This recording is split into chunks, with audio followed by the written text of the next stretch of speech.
Welcome to episode 25 of the Expert Cruise Show. I'm Chris, he's Anthony, and Anthony, you are on board our favourite ship.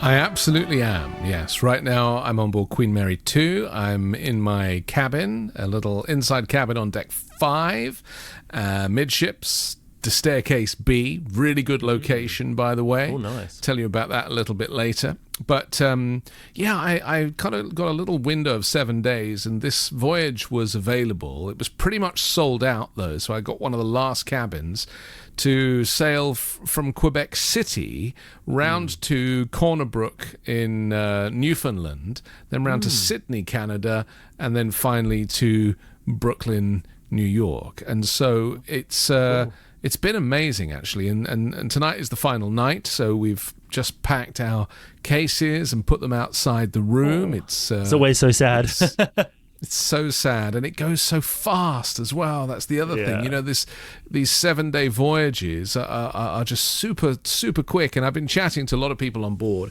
and a lot of them have gone...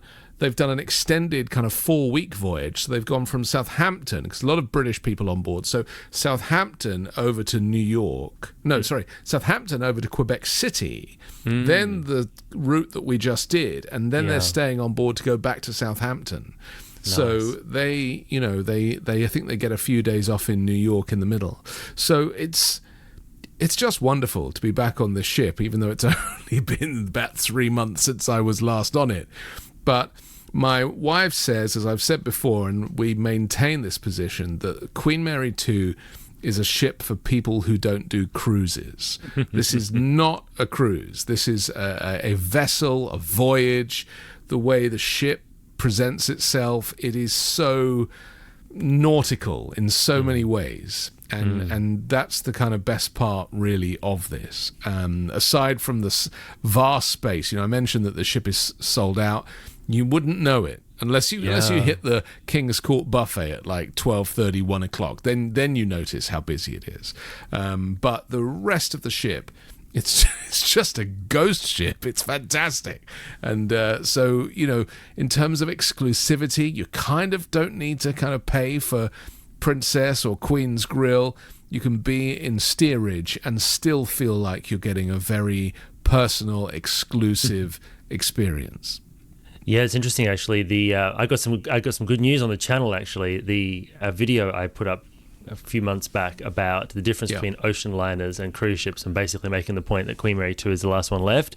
It's just ticked over 400,000 views, and people are so interested in what makes the ship different. Like, you can give us a first-hand experience. Obviously, we've done the interview with Stephen Payne a few episodes back on the channel here. He's the one who designed the ship, but that passenger space ratio, the fact that she's designed for the long line voyages, that she's got the space to allow you to just enjoy the ship because the ship is the destination, that makes it so different to cruising, as your wife says. And it's almost like we relish a sea day. These stops have been fantastic, and Cornerbrook especially was an amazing stop in Newfoundland, a place I've always wanted to go. But just the sea days on this ship, Cunard know how to entertain you, so there's always stuff happening, but just sitting around, and lying in a teak deck chair facing the ocean. Here's the first thing that I don't think people really realize, is that on the main promenade deck, which of course is a 360 with a teak wooden board down, there's no kind of high security railings with glass panels like there would be on a cruise ship. This is literally just like 3 little metal strips and then a wooden balustrade, and that's it. The way it's supposed to be. It really is the way it's supposed to be, right? And so that, I think, is in its simplest form, is an example of the difference between this ocean liner and a cruise ship.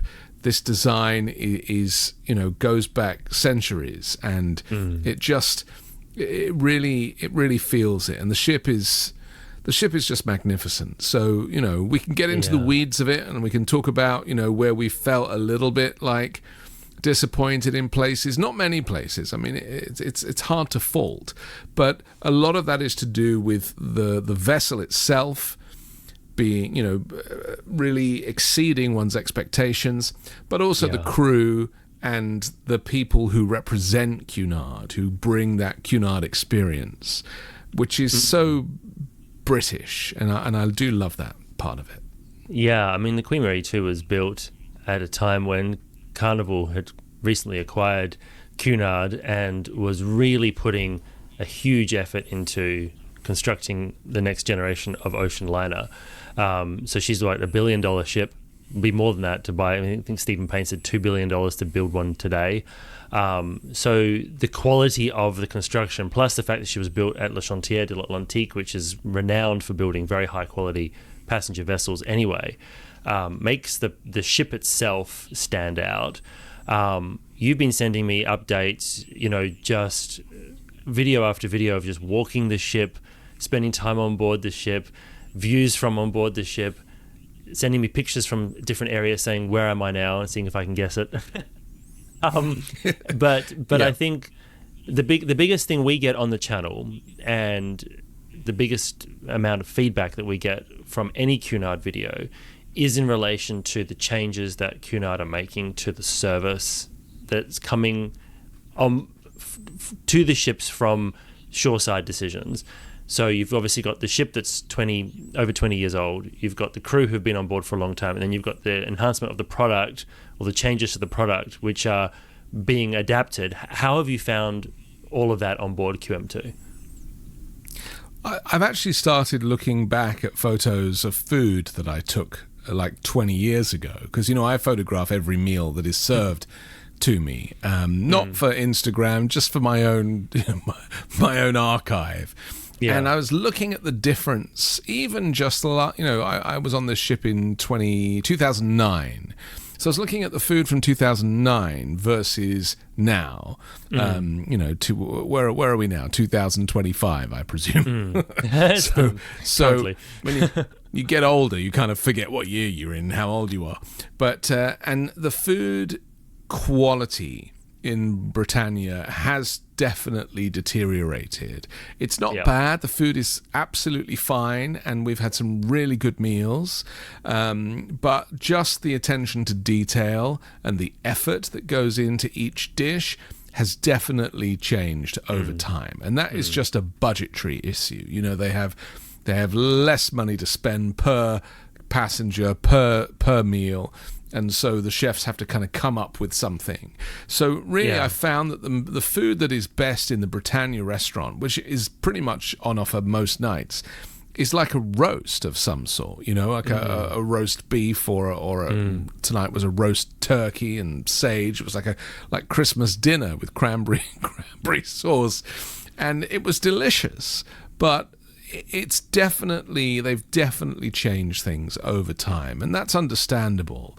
But obviously there will come a point where if they continue to reduce the quality, that people are really going to start to notice. And many people have. I mean, we're not kind of bringing anything new to the table here. I mean, this stuff has been on Cruise Critic and the various forums and Facebook 100%. Pages for nearly a decade, people complaining. And in fact, my grandmother, when she was alive 30 years ago, who used to travel on Coronia and the Vistula Ford and Sarja Ford and QE2, she would say to me, they're cutting back, it's not like it used to be.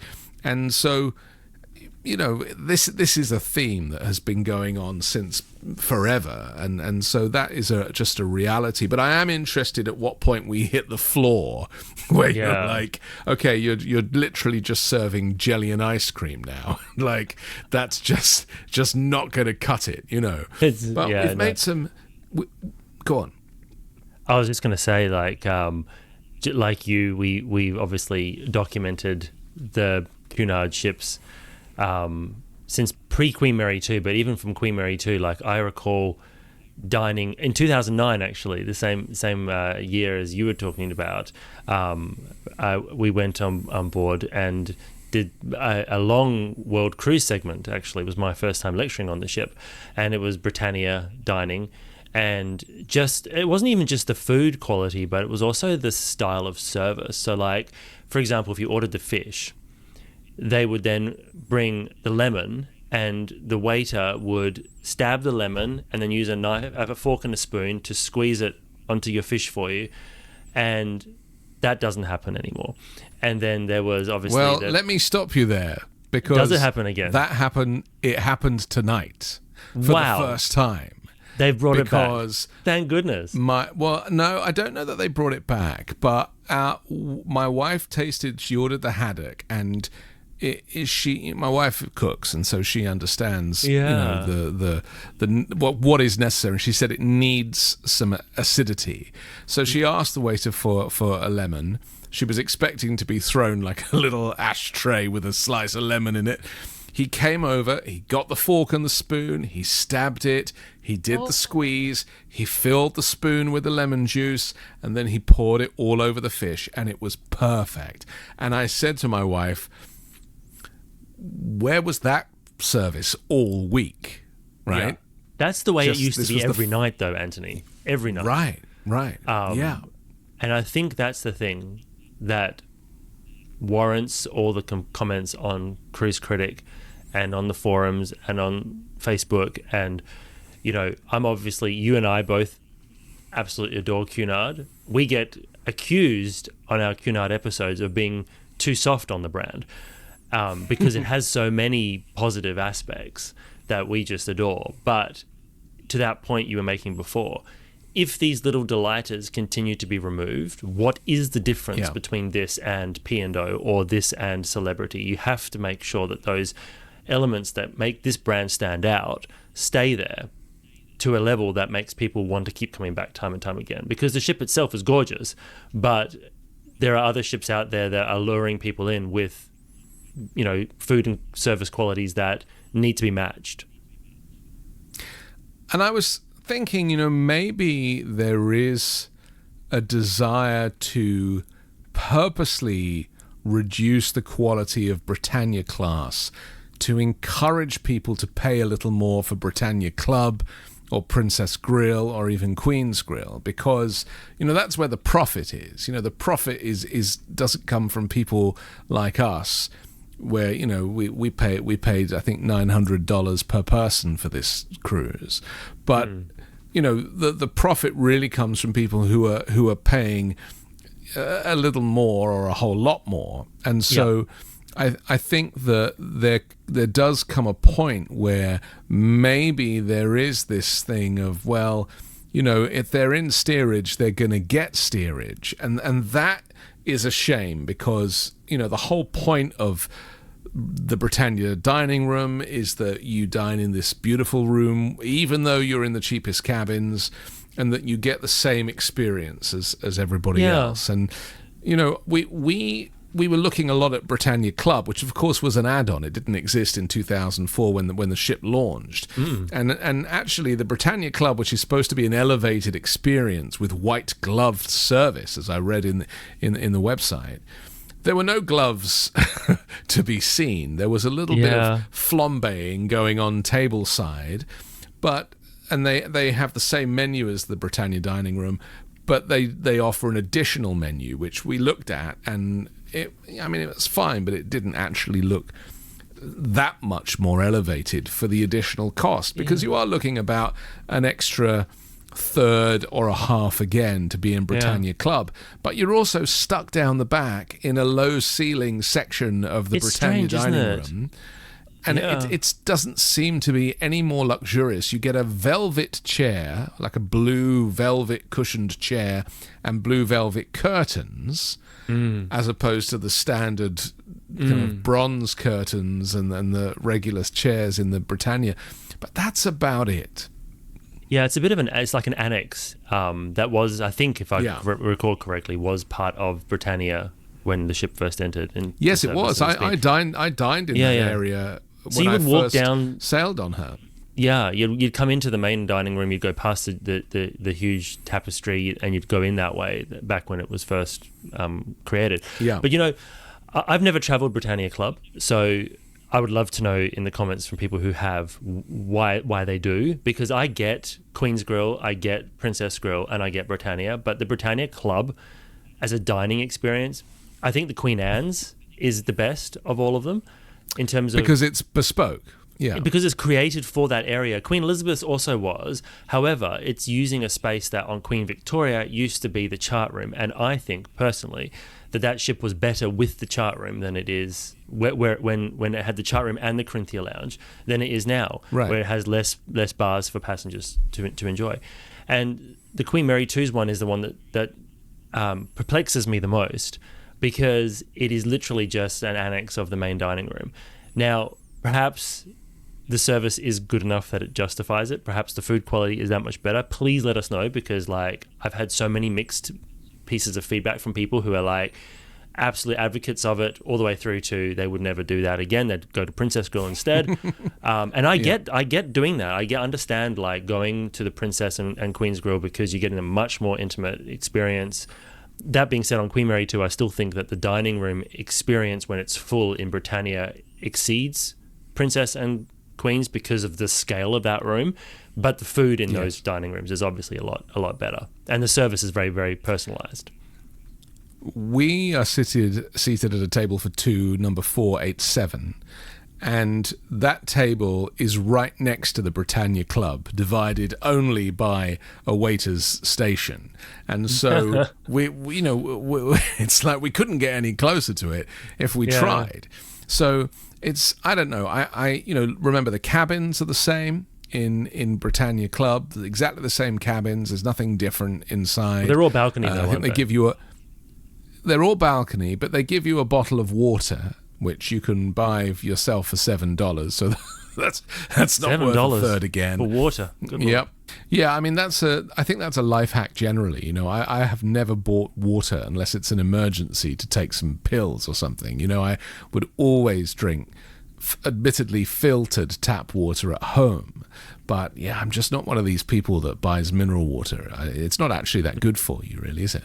And then the other thing I wanted to talk about as an experience that I've been having is just how much the passengers make these voyages, because the diversity of passengers in terms of age range, but just the gender mix and how people identify.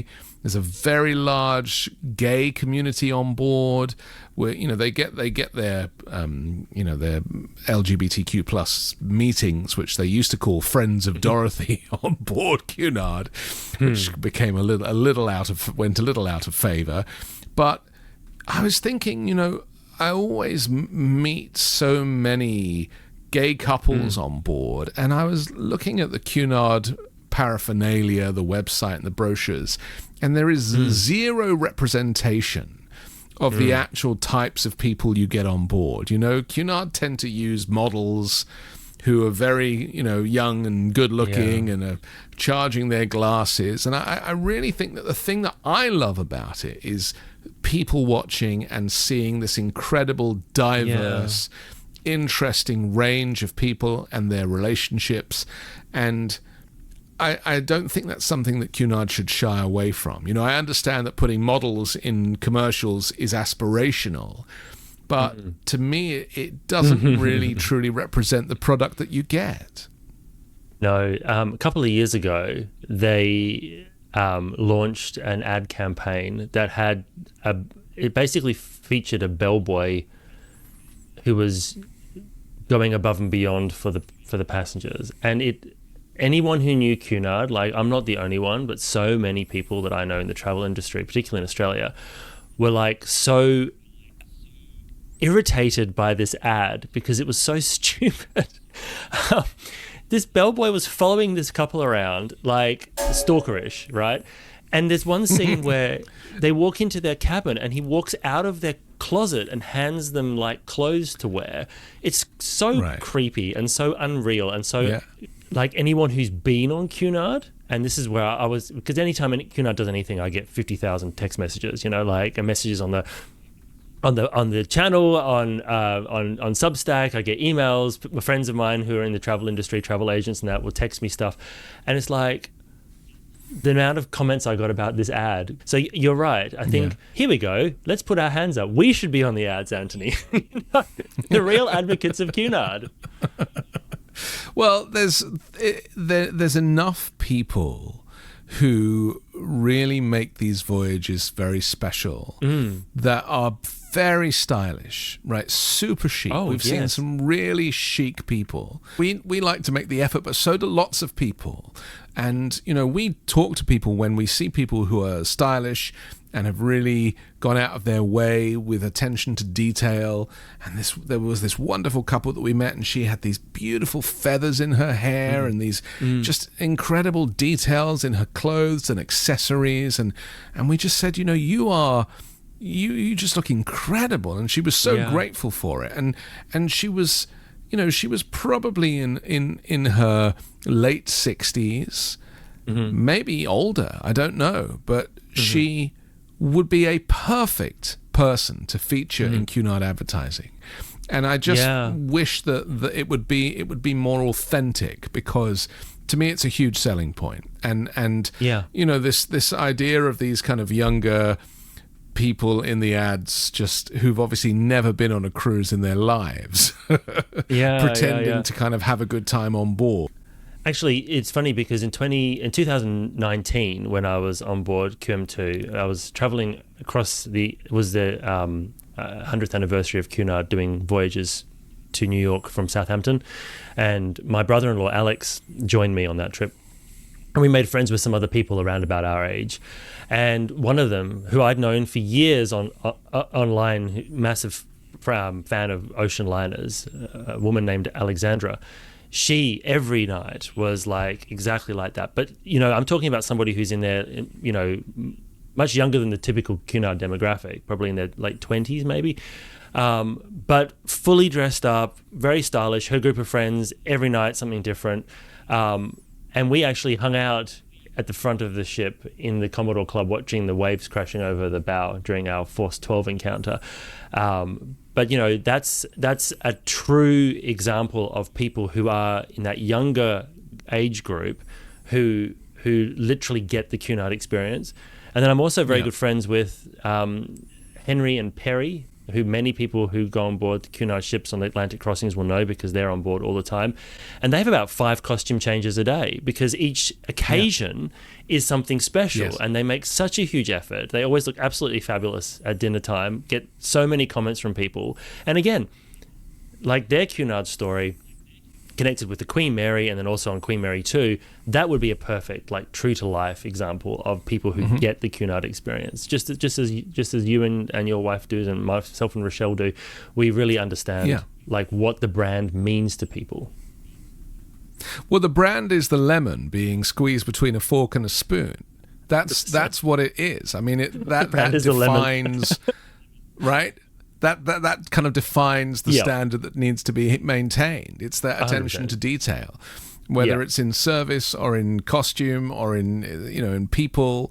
And so let me tell you a couple of other things that have happened, because as you know, I don't really advocate for being upsold specialty dining. To me, I always like school dinners. Like, for me, it's just food. And really, the pleasures that I get come from the experience, the conversation, and the connection with people. So, to me, it doesn't really matter that much what the food is.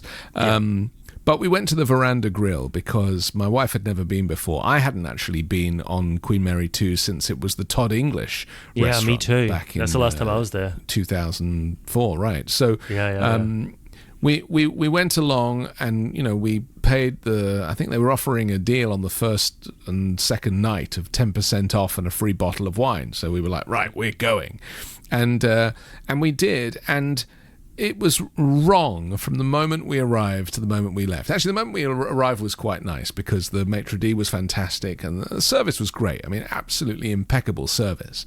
And I often say, you're better off paying for specialty dining to get the elevated service than paying for a suite necessarily, because if you want that experience, you can do it in this kind of a la carte fashion, And the starters were great, and the desserts were great, but it's a steakhouse, the Veranda Grill now, and the meats that they served were practically inedible. And I mean that in the nicest possible way. We are big meat eaters, we both ordered, it was actually an Australian cut, so you should be apologizing a little bit as well. Oh, wow. And we might grow right. the cow, but we're not the ones who are cooking it. Take advantage, right? And so mine looked and tasted completely different to my wife's, who had exactly the same order. So they made a whole point of saying how these steaks were very special, and and yet they looked completely different. And I cut mine up, and I tasted it, and it was overcooked, and it was bland, and it was tough. And she tried hers, and hers was gamey and didn't taste anything like mine, even though they were supposedly the same cut of meat. And so when they came, we just didn't eat them. We just didn't. Maybe eat it was them. kangaroo. I cut mine up into. It could have been kangaroo. Gamey, this is a serious point, right? So she didn't eat hers at all. She just had the first mouthful. So her steak was untouched. I ate like 2 or 3 bites, and I cut mine up into squares. So anyway, the guy came to collect it, and he said what was wrong with it. And I just said, look, mine was overcooked and just didn't really taste of anything, and my wife's didn't taste anything like mine. It was really gamey, and she didn't eat it at all. So he apologized, he took them away, and we had the rest.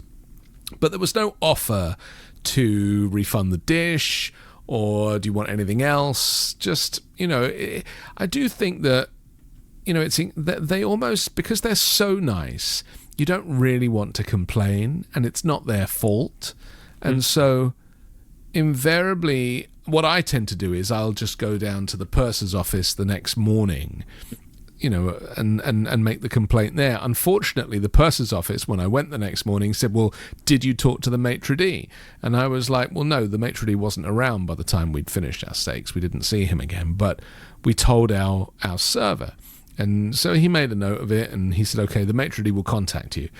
2 or 3 days went by. They hadn't contacted us. I went back down to the purser's office, and I said, look, he never contacted us. I said, look, do me a favor. I don't want to get into a whole argument about it. Just refund me one of the 2 dishes, right? Because the starters and the desserts were fine. I'll just refund me one of the $65. That's fine. And so the next day, I get a phone call from the maitre d', and he says, Mr. Davis, I'm so sorry about that. Let me take care of it. And they actually refunded all of it. But the one thing that was interesting was the second time I went to the purser's office to ask about it, he read me a report that had been written up, and the report was a total fabrication. It was like it had been written for head office. So it was like, yes, Mr. Davis ate all of his, and Mrs. Davis was asked why she didn't eat hers, and she said, oh, it was fine, I just didn't want it. So they basically written a whole kind of fabricated version of events. It's lucky I took photographs of everything, because I was able to show the purser the fact that, like, here's my steak and I hadn't eaten it. So anyway, very it unusual, got dealt with in the end. But and the other thing in the veranda, Chris, is like the lighting is all wrong. They have these overhead spots and they're way too bright. There was no music. Well, there was no vibe.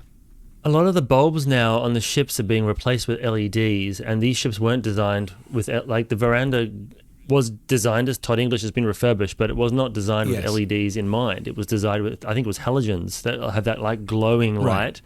And you're seeing it everywhere, like not just on ships, but in hotels and on, at airport lounges. Sure, but they can be dimmed, and that's really the thing that it's like.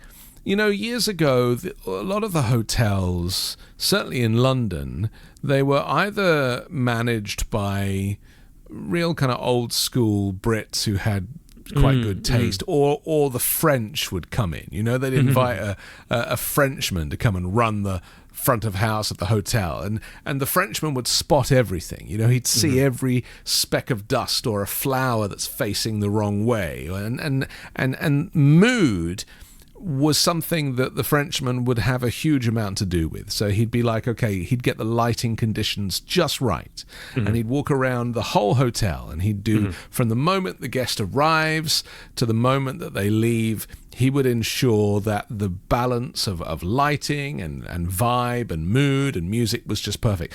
And my worry is that on this ship that was built in France, there's no Frenchman on board anymore. These people are tastemakers. Yeah. Now, it can be of any nationality. I'm only using the French as an example, but there is something about having great taste and you are able to spot instantly what needs to be adjusted to get the mood just right. I don't know that they're employing people like that anymore. Yeah, to your point, like, so you're in the veranda restaurant now. Yeah. If I think back to the Mauritania dining room on QE2 before it retired, which is 2008, right? So before that QM2 2009 experience, even, like, that was it would have been lower in terms of passenger accommodation than Britannia on QM2. It was the entry level dining room. There is no situation that I can think of where at the end of the meal the maitre d' wasn't going to be there in the restaurant. Like, they were there until the last person had left. There was assistant waiters who were managing the room, and then there was the waiters, right? So you shouldn't have been in a situation where at the veranda your meal was taken away and the maitre d' wasn't coming to your table and saying, please let me make this right. Yeah. The chain, it should have gone up the chain in the moment because the server is not trained, and invariably all of these people have English as a second language, so the kind of nuance of a complaint, it's very difficult, whereas years ago you could say, it was fine, it just wasn't great. And so it's very difficult, and you don't want to insult anyone. You don't want to be, I would never, ever raise my voice, or, I'm just not that guy.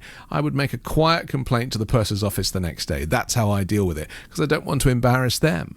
And in fact, tonight, it was a little embarrassing. We were going into the Britannia restaurant for our final dinner, and that lovely waiter who served us in the veranda was standing outside the Britannia trying to upsell people to come and have their final night in the veranda restaurant. We were like, oh no, I don't want to see that guy again.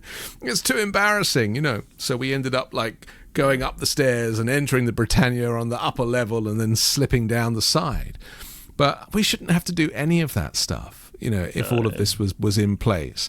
So but I want to say something positive because it's important to balance this out, and that is that the King's Court buffet has been exemplary at every meal. We've taken all but one of our breakfasts in the King's Court. We've taken all of our lunches in the King's Court, all bar one. I think we did the pub on the first day, and it's just been brilliant. There's nothing extravagant about the King's Court buffet. They don't overload it with options like they do on Celebrity, for example. But I tell you something, it is solid. Like, the food that they do have, it's solid, and I wanted to eat all of it. I mean, it was delicious. Everything from the stir fries through to the, they had all these. Today I had prime rib. Just on the final day of the cruise at lunch, serving prime rib, literally slicing it there in front of us. So good. It was delicious. And so all of the food was well seasoned and well cooked, and we were really impressed. And being a British ship, well, kind of the origins of a British ship, I was able to have like a dessert with custard every single day, some kind of little cake with custard every single day, and it was wonderful. It was like being a kid again. So that's good. I have no complaints. We've eaten very, very well. The only time we had a bad meal in the Britannia was when we ordered off the classics menu, because I fancied just a standard steak frite, which they keep on the classics menu, and my wife ordered the salmon that's on the classics menu, and both were almost inedible. The salmon was dry and overcooked, and the steak, the quality of the meat was just even worse than in the veranda. So we learned our lesson. The secret is to choose the top item on the menu. Just the top line is like, it's like the first one that we put on the list is going to be the best one, and then they reduce in quality and taste. And look, we only mention these things because we want it to be as good as it can be, right? Like, it shouldn't be a situation where you have to choose the top one. That's ridiculous. It should be that all of them are good quality, and yes, we just want it to be as good as it can be. And when Cunard's on point, it's on point, right? Yeah. Yeah. And look, I know that Queen's Grill is offering all of the things that we would love to see downstairs are going on upstairs. I know that that's happening up there, but people are literally paying 10 times the price to be up there. And so, I just want to be able to meet everyone's expectations in Britannia, and then they'll just keep coming back. And the problem these days is there are so many cruise lines, there are so many new ships, there are so many ideas, people coming up with ways to make things interesting and improve things and just remake the rules. And Cunard needs to just stick to the classic things done well. It doesn't need to reinvent the wheel. It just needs to get that lemon on that spoon, stab it with a fork, release the juice, and tip it gently onto the fish. And that metaphor, I think, is going to be essential going forward. Cunard must be classic, because this ship is exactly the same pretty much design as it was the day I first sailed on it for the maiden crossing, and it doesn't look dated. It is the interiors are beautiful. It is a classic design. It will never age, and the service needs to match that. And I think, given that we believe that there'll be a large-scale refit on the ship, probably 2027, somewhere around there, if you have a chance to see Queen Mary 2 before that, do it, because to make any changes to the ship, as Dr. Stephen Payne explained, they have to be able to counter that with revenue. If she has a big refit, she will look different afterwards. So go and experience her the way she is, because she is just superb. As a ship, absolutely amazing. And, in the industry at the moment, there's lots of disappointed people about, complaining about things like NCL, for example, who are now suggesting a $5 charge for a second main course and that sort of stuff. We don't want to see the cruise industry on a race to the bottom. We don't want to see the cruise industry all trying to be the Ryanair of the sea. So when Anthony and I bring you this commentary, it's not because we want to have a whinge. It's because we want the cruise lines to also hear it and say, you know what, people aren't going to be okay with everything being a race to the bottom. And, cruising was special because it had all these inclusions that you couldn't get at a resort on land. And if it ends up being like a hotel where you're just booking the cabin and everything else is an upcharge or an upsell, why would anyone do it? So let's keep cruising special. That they definitely are relying on the good nature of passengers to kind of fill in the gaps. And that's the thing, because they know that we love the ship so much, because they know that the ship is really the star, that they're able to rest on their laurels a little bit because the passengers are doing a lot of the work. So the passenger, if the food's not so great, the passenger psychologically, because everybody wants to make it seem good value in their minds, is then looking to other things, the shows, the entertainment, the events that are taking place. I mean, there's a bingo going on tonight with a $2,500 prize. This is great, nice. But at the same time, relying on the goodwill of passengers to overlook things in order to kind of qualify the overall experience as a good one. There is a kind of short fuse on that, and so because Dr. Stephen Payne texted me and he said, what's your kind of overall feeling about it? And I just wrote back, it's unbeatable, but it's unbeatable because it's a one-off ship. It is a bespoke ocean liner, the last one sailing the seas, and everything about it is about that. Yeah. And so suddenly, you could serve, trash, literally, and it'd be like, yeah, but I'm eating trash on the Queen Mary 2. And so you add to it, your emotional connection with the ship kind of supports the offering. But then to counter that, though, you would be like, I'm eating trash on the Queen Mary 2. I know, right? Exactly. She is so good that she needs to have a product on board that matches that. 100%. And the crew, just the people who just the entertainments team and the people who go the extra mile, who are running around the ship introducing this event and then running to another event. And, they're just, I think they call them entertainment hosts. They're so good. And I love, they're all British and they have these wonderful accents, English accents, which I think certainly, even me, haven't lived in the UK for so long. And so I have this wonderful attraction to British people. I find it so kind of quaint and so exciting to be around Brits, and I've really enjoyed that. But when it comes from the crew, even the announcements, hearing them in these lovely kind of clipped British accents, it really does kind of connect the ship and the experience to Cunard's history. And so, for that reason, I'm a huge fan. But yeah, I would have liked something like, for example, and I'm not complaining here, but like I told Cunard that I was coming on, the host of the Expert Cruise Show, and I'm a platinum member and I've sailed on all 4 maiden voyages and I'm a huge Cunard advocate. And I knew I probably wouldn't get upgraded because the ship was sailing full, but I would have liked just a little card in the room that just said, welcome, Mr. and Mrs. Davis. We're so pleased to have you back on board. Just like hand signed by the hotel manager or something as recognition. And, there was nothing. I mean, it was like I was Joe Schmo. What's interesting? Which is fine. I didn't complain about it, but it's like those are the little touches that make the difference. And just recently, because last week we spoke about my experience on Carnival, and before boarding the ship, we stayed at a hotel in Sydney that I'd never stayed at before. It was a Novotel hotel. Never been in that hotel before.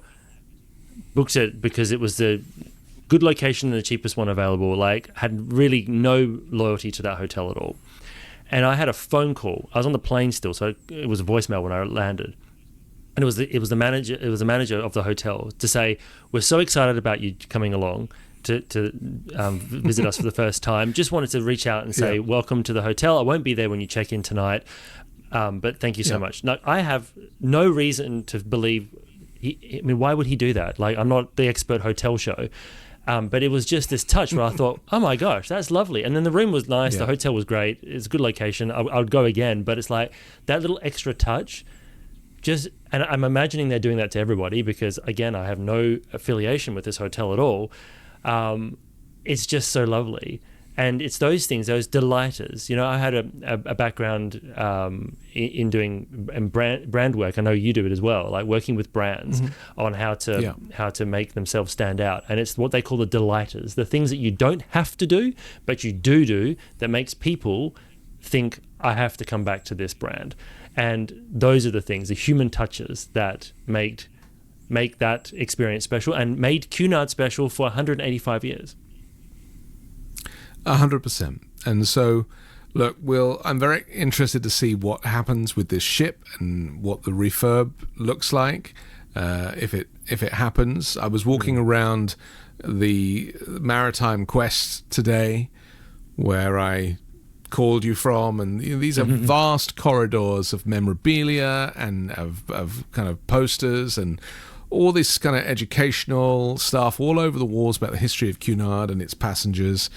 And these are vast, empty areas, like vast. And I said to my wife, they could easily get like an extra 30 inside cabins in this area if they wanted to. Even some with portholes, actually, because there's little portholes going up to the front of the ship. Or they move the gym. Or they move the gym there and put the cabins in deck 7 where those beautiful big windows are. So who knows what they're going to do? They do have options. Yeah. So it would be a shame to lose those things. Yeah. But at the same time, I recognize that this is revenue generating. And if it means that they can generate more revenue and therefore spend more money on training and just the detail, even the merchandise in the shop, it's fine, but it's historically inaccurate, a lot of the stuff. Like they're selling a Queen Mary shirt that has got like the Cunard coat of arms and logo on it along the bow of the ship. Like, that was never there. It's like historically inaccurate. Do you know the funniest one? On Queen Elizabeth, they have branded shirts that are Queen Elizabeth branded, and it's got there's a pack of 3. There's a white one, a blue one, and a red one. And it has on the front, it's got this gold, it's got a motif of the ship, and then it has like these things, and they've got like the details, so the 94,000 gross tons and the length and all that sort of stuff. The picture of the ship is the QE2 on a shirt for the Queen Elizabeth III. And I'm like, I'm literally available at any time of day if you want to run these past me. I could tell you. Right. I was going to say, we've been chatting for so long that I can literally hear the bow thrusters about to dock you in port, because I know it's your last night on board. So we probably need to dock the show at some point. Okay. Well, listen, like I say, I'm still on board. My wife's just come back into the cabin from, making herself scarce while we recorded this. So we're going to have a whole debrief in a second. But it's just a wonderful experience. And I think that we are biased. And so it would be interesting to know like how first timers would experience it, or people who have experience on other lines and other ships would take it. Because it's hard to extract the bias, because as you can see, I'm kind of grinning from ear to ear being on board and being able to record with you from here. Such a special ship. Well, thank you so much for bringing that to us. And if you're wanting to follow more of our stories from the archives of maritime history, don't forget to check out my Substack at the Maritime Historian on Substack. And we also have Anthony manages the Instagram for this show. And I'm sure there's some Queen Mary 2 pictures up there for you to enjoy. So head over there and give us some love there as well. But if you've got a Queen Mary 2 story, if you've got a Cunard story, if you disagree with us, if you think we're completely off the path here, if you absolute advocate for the Britannia Club and think I'm nuts for not understanding it, let us know in the comments below, because we'd love to hear from you. Grand. All right. We'll see you next time on the Expert Cruise Show. Bye for now. Bye-bye.